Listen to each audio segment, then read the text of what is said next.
ज्यादातर लोगों को ये एक चैलेंजिंग काम लगता है। आपने तो चलो बता दिया कि आपके पेरेंट को डैड को आपने सब बता दिया कि इतना इतना इन्वेस्टमेंट लगेगा और इतना रिटर्न होगा, लेकिन ज्यादातर लोग वो पेरेंट को कन्विंस नहीं कर पाते। बिजनेस आइडिया बहुत सारे लोगों के पास रहते हैं कि हाँ यार मुझे ये करना है, मुझे ये करना है, वो करना है, लेकिन हमेशा वो लोग डरते कि यार मेरे पापा ना बोलेंगे तो क्या। जैसे लाइक हम ये आईपीएस आईएएस की भी बात कर रहे थे, तो ज्यादातर लोग ये रहते कि पेरेंट्स बोल रहे हैं कि नहीं बेटा तू ये कर ले, तो ठीक है, मम्मी पापा बोल रहे हैं तो मुझे करना पड़ रहा है। तो ये सिचुएशन को कैसे हैंडल करना चाहिए, मतलब पेरेंट्स को कैसे कन्विंस करना चाहिए, पहले आइडिया कैसे चूज करना चाहिए, एंड देन पेरेंट्स को कैसे कन्विंस करना चाहिए। देखो, भगवान का रूप अगर कोई है इस दुनिया में तो वो है हमारे माँ बाप। ठीक है, तो माँ बाप हमारे सामने हमारे साक्षात भगवान है। अब भगवान कभी नहीं चाहते कि तुम्हारा कोई बुरा हो, तो आपके माँ बाप कभी नहीं चाहते कि आपका बुरा हो। अब फर्क क्या है कि भगवान तो अंतर्यामी है, हमारे माँ बाप नहीं है। वो भगवान आगे का देख सकते हैं हमारे लिए। तो माँ बाप कोशिश करते हैं कि हमें ना हमेशा प्रोटेक्ट करें, संभाल के रखें, गलत ना हो हमारे बच्चे के साथ। और वो अपनी बेस्ट कोशिश करते हैं कि जितना उन्हें आता है, जितनी उनकी समझ है, जितना उन्होंने सुना है, जितना उन्होंने देखा है, उसके हिसाब से वो हमें गाइड करने की कोशिश करें। क्या वो गलत बोलते हैं जब वो आपको बोलते हैं पढ़ाई लिखाई कर ले, अच्छी नौकरी लग जाएगी, अच्छी छोकरी मिल जाएगी, तेरी लाइफ सेट हो जाएगी? वो उन्होंने देखा है कि अगर तू अच्छी पढ़ाई करेगा तेरे को अच्छा कॉलेज मिल जाएगा, तेरी प्लेसमेंट हो जाएगी, अगर तू गवर्नमेंट जॉब में चला जाएगा तेरी लाइफ सिक्योर हो जाएगी। और गवर्नमेंट जॉब के नाम से इंडिया में ज्यादातर जगहों पर माँ बाप अपनी लड़की का हाथ थमा देंगे। करेक्ट। खासकर अगर आप बिहार झारखंड चले जाएं, तो अगर आपके पास गवर्नमेंट जॉब है और एक तरफ कोई बिजनेसमैन है, तो बिजनेसमैन को नहीं पूछना भाई, ये गवर्नमेंट जॉब वाला जो है ना उसकी तो रिस्पेक्ट ही अलग है। 100% उनको नहीं मतलब तुम बिजनेस से क्या कमा रहे हो उससे मतलब नहीं है, उन्हें गवर्नमेंट जॉब है तो उसकी बहुत रिस्पेक्ट है। सो माँ बाप हमेशा हमारा सही चाहते हैं और आपको हमेशा माँ बाप की रिस्पेक्ट करनी चाहिए। एब्सोल्युटली। उनके डिसीजंस की भी रिस्पेक्ट करनी चाहिए। कभी कभी बच्चे क्या नहीं देख पाते, बच्चे, अभी मैं कहीं पढ़ रहा था कि एक बच्चे ने अपने माँ बाप का मर्डर कर दिया। किस बात पे? कि माँ बाप ने पैसे नहीं दिए पबजी की स्किन खरीदने के लिए। कोई स्किन होती होगी, मैंने कभी खेला नहीं है पबजी बट कोई पबजी में कुछ चाहिए था उसे, वो मतलब डिजिटल परचेज करनी थी, उसके लिए पैसे नहीं दिए, मर्डर कर दिया यार। आप समझ लो बच्चे किस डायरेक्शन में जा रहे हैं। सो मैं सबसे पहले बताना चाहता हूँ, अपने माँ बाप की रिस्पेक्ट करना सीखो। और अगर आज आप नहीं कर रहे हैं तो आपको उसका रियलाइजेशन तब होगा जब आप माँ बाप बन जाएंगे। इंडिया में माँ बाप बनना बहुत आसान है, गरीब से गरीब आदमी माँ बाप बन जाता है तो इसमें क्वालिफिकेशन का कोई लेना देना नहीं है। तो आपको समझ आएगा कि आप अपने बच्चे के लिए क्या क्या करते हो और किस किस लिमिट तक जाते हो। एब्सोल्युटली। आप समझ रहे किस किस लिमिट तक जाते हैं। जो आदमी एक रेड लाइट पे पेन बेच रहा होता है ना, उसके भी घर में बच्चे होते हैं, उसको पेट पालना होता है। ट्रू। और रात के 2 बजे खड़े होकर कोई नारियल बेच रहा होता है ना, उसके भी बच्चे होते हैं। तो माँ बाप अपना बेस्ट करते हैं। तो माँ बाप के पॉकेट के बारे में ना कभी कभी बच्चों को नहीं पता होता। आज आप अपने माँ बाप से बोलते हैं मुझे बिजनेस करना, मुझे 10 लाख चाहिए, हो सकता है आपके पिताजी के ऊपर कोई लोन चल रहा हो जो तुम्हें बता नहीं रहे। ट्रू। वो किस तरीके से तुम्हारी स्कूल की, कॉलेज की, ट्यूशन की फीस भर रहे हैं उन्हें ही पता है। वो जताना नहीं चाहते कि यार तेरे ऊपर स्ट्रेस ना है। और ये मुझे पता लगा जब मेरे पिताजी मेरे लिए कर रहे थे, तो उन्होंने कहा पैसे के बारे में तेरे को सोचने की जरूरत नहीं है, मैं हूं ना। और मुझे पता है कि उनके ऊपर क्या कंडीशन चल रही है। करेक्ट। कि उनका बिजनेस नहीं चल रहा, मुझे पता है। पर वो मुझे डांट रहे हैं कि तू पैसे के बारे में क्यों सोच रहा है, हम है ना, अभी तू पढ़ाई पर ध्यान दे। पर जैसी तुम्हारी पढ़ाई ओवर होगी ना, नौकरी क्यों नहीं लग रही तेरी, इतने पैसे लगवा दिए, इतना सब, वो रियलिटी आप एकदम से फेस करोगे। सो अब आप अपने माँ बाप को कन्विंस कैसे करोगे? पहली बात तो आपको अपने घर के हालात रियलिटी में समझने पड़ेंगे। अभी तक आपने अपने माँ बाप से कुछ भी मांगा होगा और उन्होंने एक बार में दिलाया होगा, अगर उनकी पॉकेट अलाउ करती है। बट जब आप इन्वेस्टिंग, कोई बिजनेस, किसी चीज के लिए पैसे मांगते हो, यार अगर नहीं होते तो समझना पड़ता है। मतलब हमें भी पता है कि हम कितने पैसे मांग सकते थे। मैंने एक दायरे में बात करी, अब ये किसी को पता नहीं है और कई लोगों के लिए इमोशनल हो सकता है। वो इंस्टीट्यूट शुरू कराने के लिए पापा ने पैसे दिए, मम्मी ने अपनी ज्वेलरी दी थी। पैसे तो नहीं थे, मम्मी की ज्वेलरी बिकी थी तो इंस्टीट्यूट शुरू हुआ था, पैसे नहीं थे। बट माँ बाप को इतना फेथ आ गया कि यार इसे कुछ कराना है।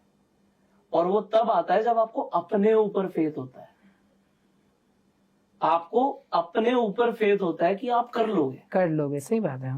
तो आप अपने माँ बाप को कन्विंस कर लेते हो। और माँ बाप आपको रियलाइज नहीं होने देते कि भाई ये ज्वेलरी बेच के पैसे आ रहे हैं या कैसे आ रहे हैं। उन्हें अपने बच्चे से अच्छा कुछ नहीं लगता जिंदगी में, एब्सोल्युटली, कि ये कर जाए बस। तो ये चीजें आजकल के बच्चे कम समझते हैं। मैं बहुत लोगों को पूछता हूँ बिजनेस क्यों करना है आपको, एंटरप्रेन्योर क्यों बनना है, तो बोलते हैं यार फ्रीडम चाहिए, मुझे खुद का आइडिया चलाना है, मैं 10 लोगों को नौकरी पे रखूंगा, मैं उनको काम दूंगा, कोट वोट पहन के ऑफिस पे जाऊंगा। मतलब एंटरप्रेन्योरशिप को शायद उन लोग ने वो बॉलीवुड मूवी के जैसा समझ के रखा है।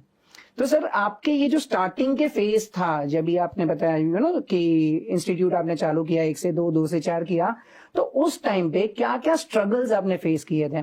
ऑब्वियसली एक साथ इतनी सारी चीजें तो नहीं मिली रहेगी, क्या क्या स्ट्रगल्स फेस किए थे?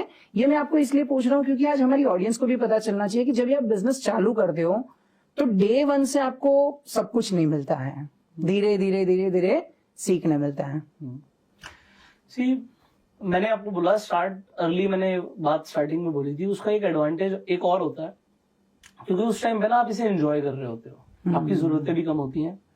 तो स्ट्रगल्स को ना आपको याद ही नहीं रहता कि मैंने कभी स्ट्रगल किया है, वो स्ट्रगल ना एंजॉयमेंट में निकल जाता है। एंजॉयमेंट में, क्योंकि रोज कुछ नया कुछ नया है। मैं कुछ चीजें बोलता हूँ, एक डायलॉग में बोलता हूँ, सावन के अंधे को ना सबरारा दिखता है।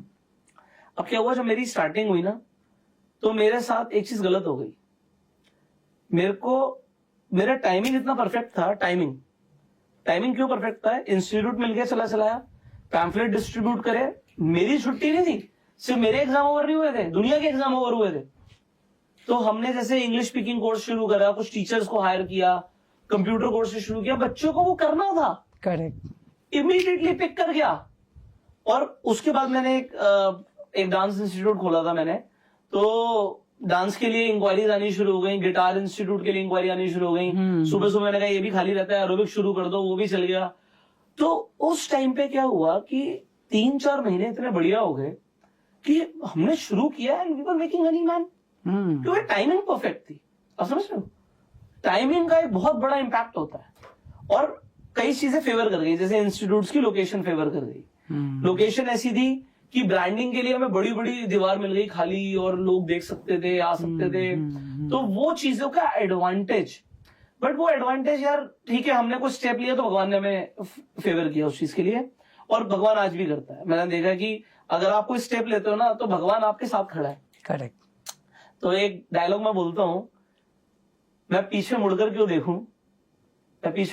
देखूं, मेरे साये के साथ तो मेरा भगवान खड़ा है। क्या बात तो है, पीछे देखने की जरूरत ही नहीं ना, तो साये के रूप में ही भगवान खड़ा है, तो मैं पीछे मुड़ के क्यों देखूं, और वो जरूरत नहीं पड़ी। बट मैं ये भी बोल रहा हूँ कि सावन के अंदर को सबरारा दिखता है, वो उस टाइम पे पैसा आया तो आपका कुछ पैसा, देखो आप नए होते हो, आपको पैसा संभालना भी नहीं आता, आप कुछ पैसा तो भाई दोबारा से ग्रोथ के लिए डालते हो, आप कई सारा पैसा खर्च भी कर देते हो, ठीक है। तो स्कूटी से बाइक ले ली, कुछ चीजें चेंज कर दी, बट फिर एक ऐसा फेज आता है बिजनेस का जब रेवेन्यू हिट होते हैं। कई लोगों के लिए वो तो इनिशियल स्टेज ही होती है, रेवेन्यू नहीं आ रहा होता। हमें रेवेन्यू आया, पैसा खर्च किया, बट फिर एक ऐसा टाइम आता है कि रेवेन्यू स्क्वीज आउट होता है। ऐसा नहीं, आ ही नहीं रहा, मुझे ऐसा नहीं हुआ कभी रेवेन्यू नहीं आया, बट स्क्वीज आउट हो गया।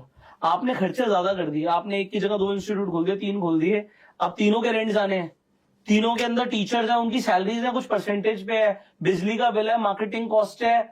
अब किसी भी बच्चे का पैसा आ रहा है तो आप ये सोच रहे हो कि यार इससे मैं मार्केटिंग करूं, रेंट दूं, ये करूं, वो करूं। अगर मार्केटिंग कर दूंगा तो और बच्चों का पैसा आ जाएगा, अगर नहीं करूंगा तो चलो इसका पैसा मैंने टीचर को दे दिया, फिर और पैसा कैसे आएगा। करेक्ट। तो बहुत छोटे लेवल पे बिजनेस किया था। करेक्ट।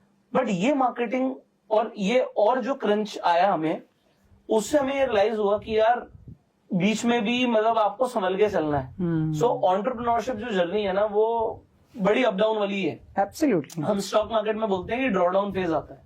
ड्रॉ डाउन क्या होता है, आप प्रॉफिट कमाते हो, फिर आपको लॉस होने शुरू होते हैं। तो आपके प्रॉफिट से लॉस आ जाते हैं। कभी कभी क्या होता है, इनिशियली वो ड्रॉ डाउन फेज होता है, किसी ने ट्रेडिंग शुरू करी और ड्रॉ डाउन का मतलब है कि लॉस पे लॉस, तो उसे लगेगा कि बेकार है, छोड़ दो, बट हो सकता है उसके बाद ही प्रॉफिट वाला जर्नी हो।